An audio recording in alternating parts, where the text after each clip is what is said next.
Tell me, Muse, of the rover, the man who wandered far and wide after he sacked the holy city of Troy.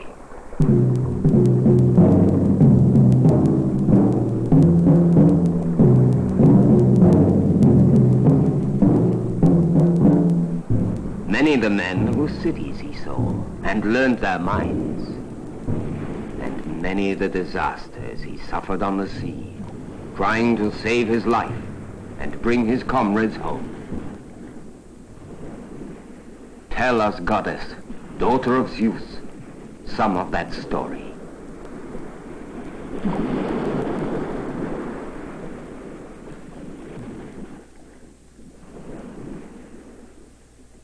So begins one of the finest stories ever told, and one of the most famous.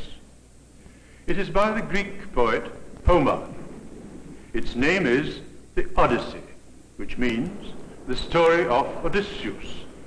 Odysseus, the ancient Greek adventurer, liar, and hero. The time is 3,000 years ago. The place is the Mediterranean Sea, studded with rocky islands, cut by tricky currents and raked by sudden storms. The Mediterranean is a challenge to every daring sailor. Odysseus himself, daring and skillful as he was wrecked and lost his ship and all his crew.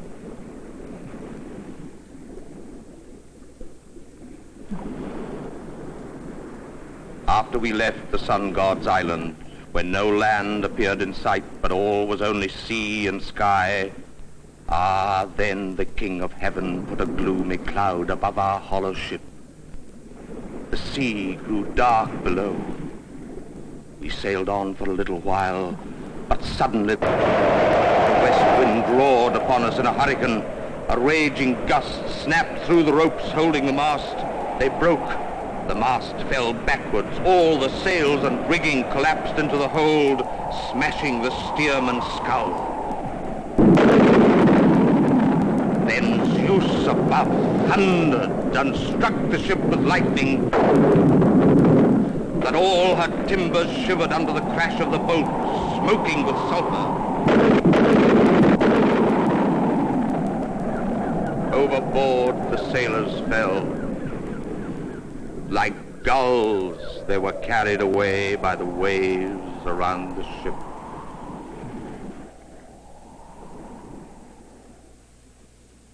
For us, the sea is the sea, water and weather and clouds, and the blue sky above. The land is the land, earth, trees, mountains, not for the ancient Greeks. For the ancient Greeks, the whole of nature was populated by gods and spirits.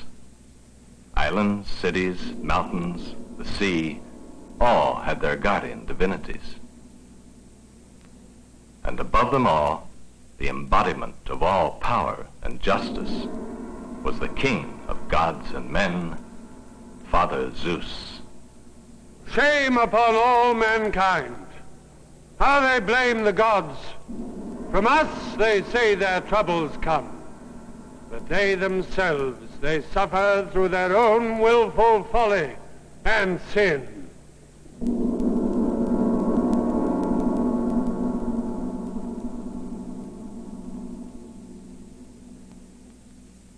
The Great War is over, the War of Troy. The kings of the Greek tribes besieged Troy for 10 long years. At last, by the trick of the wooden horse, they got inside the walls and captured the city, which now lies in ashes and ruins. Each with his little army and fleet, his loot and prisoners, they have set sail back to Greece. But few, very few of them returned safely.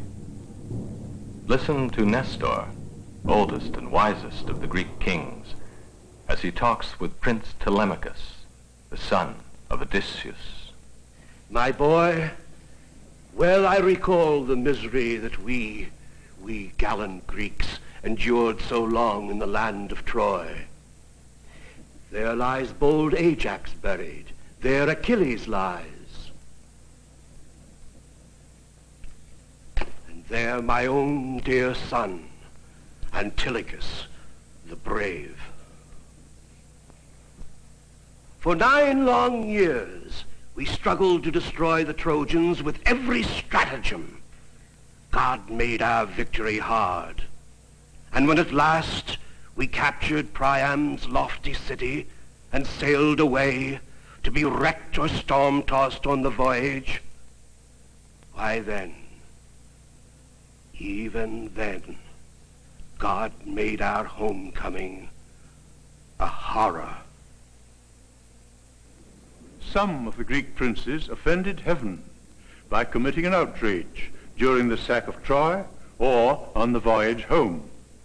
Others made the return journey only to find that, well, 10 years is a long time. While they were away, rivals had taken over their palaces and their power, and sometimes even their wives, and were waiting to kill them. So died the leader of them all, King Agamemnon. When Odysseus visited the world of the dead, he saw his former chief among the ghosts and heard him tell the story. Noble son of Laertes, wise and cunning Odysseus, I did not die at sea fighting a fearful storm. I was not attacked on land in open fight. No. Aegisthus planned and carried out my death, helped by my devilish wife. Inviting me to his home, he gave me dinner and killed me like an ox killed at the stall. There was a wretched death. All around me, my comrades were cut relentlessly down like pigs slaughtered for meat. You have witnessed the violent deaths of many men.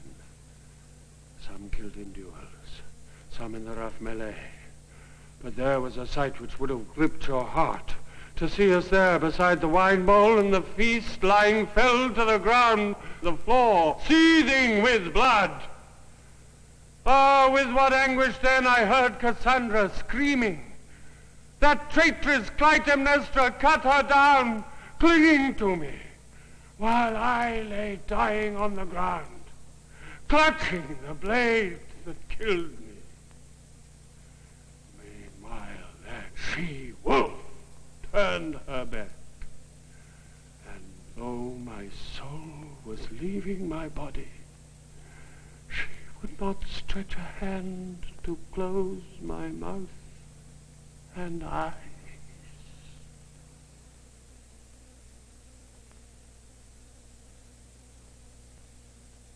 The cleverest of the Greek heroes was Odysseus. He needed all his wit and wiliness, for he had both these dangers to face: rivals taking over his home and the anger of a god. Odysseus had angered Poseidon, god of the sea. So his fleet was destroyed in a storm. Later, his own crew offended the god of the sun by eating his sacred cattle. So they and the ship were sunk, while Odysseus was cast away on a remote island. And there he remained for 7 years, like one of the pathetic displaced persons left derelict at the end of the Second World War. Odysseus dropped out of sight.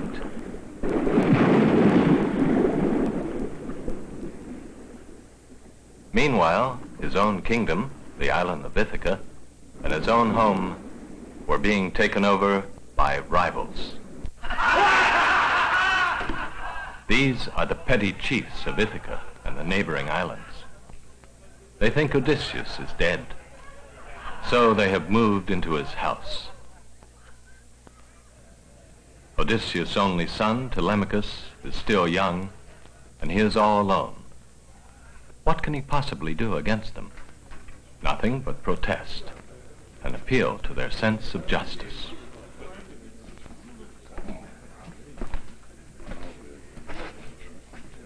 Listen to me, you men of Ithaca. Hear my words. Not since King Odysseus sailed away with his fleet have we held council here or summoned a public meeting. And now, who has called us together? What is his purpose? To tell us news of some enemy force approaching, or else to bring before us a matter of public concern? Sir, it was I who called the people together here. I have no news of invasion, no matter of public concern. But I have a private worry, the troubles of my home. First, I have lost my father, the noble King Odysseus, who ruled among you here as kindly as a father. And then there is something worse, which means complete destruction for me, my home and family, property and life. My mother is besieged by suitors against her will. These are the young sons of the noblemen hereabouts. All day, every day, they haunt my father's palace and slaughter our herds of cattle and sheep and fat goats to feast on at their banquets and drink our sparkling wine in reckless riot. So our property goes to waste. We have no champion like Odysseus to protect us, and I cannot possibly resist them. I'm weak and always will be, not a fighting man. Yet I would surely turn against them had I strength. Such conduct is an outrage. It's a disgrace to see how my property is ruined. You should be ashamed of yourselves. You should have more respect for the judgment of your neighbors watching this. And you should fear the wrath of the gods that never tolerate sin, but bring on retribution. In the name of Zeus in heaven, in the name of justice, stop, my friends, stop and leave me alone with my grief.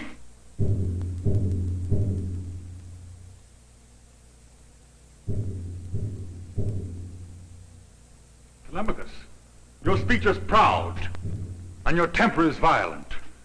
How dare you try to throw blame and disgrace on us? Not we, the suitors. We are not responsible. It is your mother dear, that most resourceful lady. Now it is 3 long years, and fast approaching 4, since she's been tormenting our very heart and soul, in part by giving hope and promises to us all, and sending messages which are all hypocrisy, partly too by a strange and complicated trick. Good young men, my suitors, since my husband is dead, do not hurry me into marriage. Let me finish the weaving of this shroud first. It is a burial garment for my husband's father, and I should be ashamed if he, rich as he is, were buried without a shroud. These were her words, and we generous hearts believed her. Then she began and wove the garment every day, and every night she sat by torchlight and unwove it. And so for 3 long years she cheated all her suitors. But when the 4th year came and time was rolling on, one of the women in the house betrayed the secret, and we detected her unraveling her work, so that she had to finish it, much against her will. Now here is your reply from the suitors. Mark it well, remember it, and let all the other Achaeans know it. Send your mother out of the house. Tell her to marry any man she likes, and whom her father approves. For we shall go on eating you out of house and home as long as she continues in her present purpose. And we shall never go to our homes or anywhere else until she chooses a man, whoever she likes, and marries. Antinous, I cannot drive her out of the house. She gave me birth. She brought me up. Odysseus is far away, whether alive or dead. But heavy compensation must be paid to her father should I send her back. Yes, and my own father will punish me also. So will the gods when my mother calls down upon me bitter curses of hate leaving her home. And all my fellow citizens will be indignant. No, I shall never tell her to go. But you, if you have any sense of shame among you, leave my house at once. Look elsewhere for your dinner. Visit each other in turn and eat what belongs to you. Yet if you think it is a nobler thing and better to waste the substance of a single defenseless man, then go on, ruin me. I pray the immortal gods that Zeus in time may send retribution upon you, that you may perish here in my house unavenged.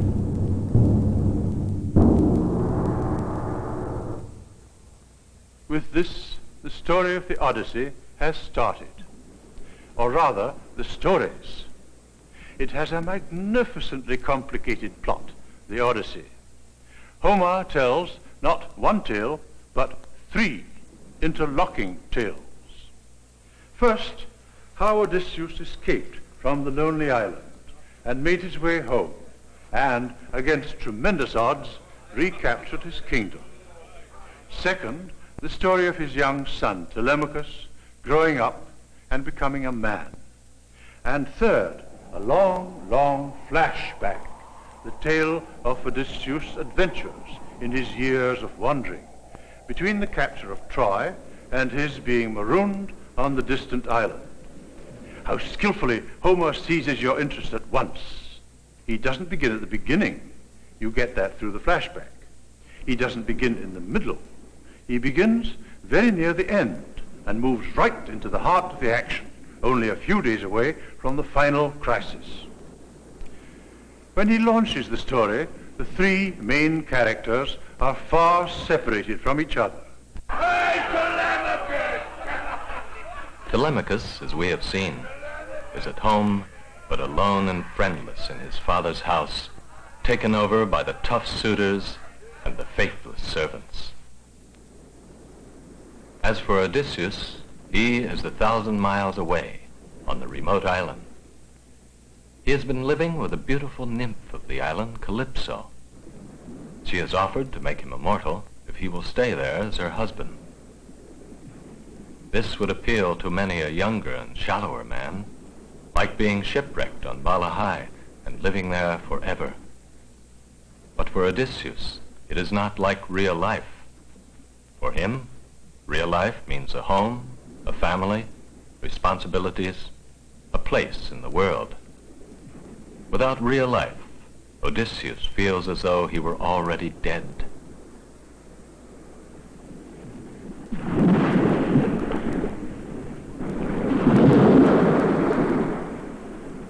The problem is too difficult. Not even the cleverest man in the world can solve it without the help of the gods. And a god does help. The 3rd main character, Athena, remembers Odysseus and puts his case before the council of the gods. My heart is torn with grief because of wise Odysseus, unhappy man, far from his friends, lonely and sad, away on an island lost in the center of the sea.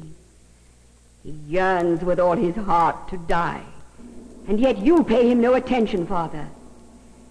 Did he not please you by doing sacrifice beside the ships in the plain of Troy? So why should you now hate him, Zeus? My child, how could I ever forget the gallant Odysseus? It is Poseidon who harbors relentless anger against him, for his son, the Cyclops, whom he blinded. But come, let us consider, one and all, a plan to bring Odysseus back. Now, Hermes, carry this message to beautiful Calypso.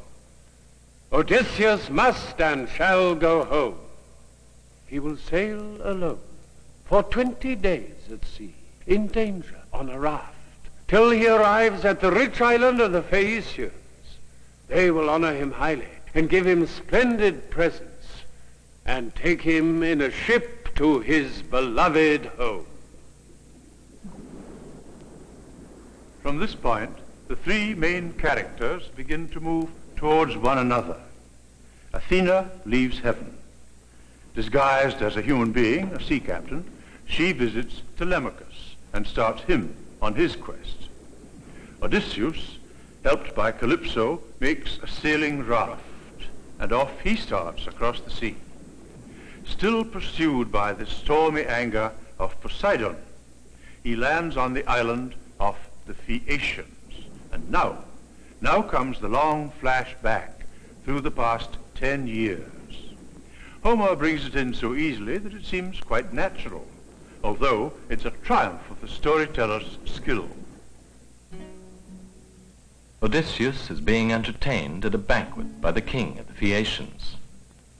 Clearly a noble stranger, he has not told his name.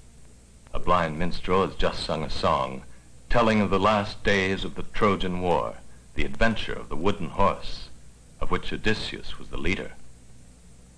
Now, at last, reminded by the minstrel's song of all that he has been through, Odysseus reveals his true identity. I am Odysseus, son of King Laertes, famed on earth beneath, in heaven above, for cunning. My home is Ithaca, standing out in the sea and marked by one tall mountain, forest-clad. All round are many other islands lying close together, further east and closer to the mainland. But Ithaca sits low on the horizon westwards. She is a hard, rough place, but a good mother of men. Nowhere in the world is any place sweeter than home. And now, in a splendid long narrative, Odysseus tells of his exploits since the fall of Troy. How he heard the bewitching song of the sirens, but escaped. How he was captured by the cannibal giant, Polyphemus, but made him drunk and blinded him and got out of his cave by a trick. How he outfaced the sorceress Circe, who had changed his men into animals and made her undo her magic. And how he ventured to the frontiers of the land of the dead and spoke with ghosts. In themselves, these are fine stories, but within the whole poem, their purpose is to make us realize how daring and resourceful Odysseus is. Not only brave, but endlessly inventive. Yes, and lucky. So, they prepare us to accept the astonishing ingenuity and gallantry which he is to show against all but impossible odds in the final battle with the suitors. After hearing his story, the Phaeacians put him on board ship and take him to Ithaca, his home. He is still alone and unknown to everyone, but he is no longer a penniless vagabond, for his hosts, the Phaeacians, gave him rich gifts of honor.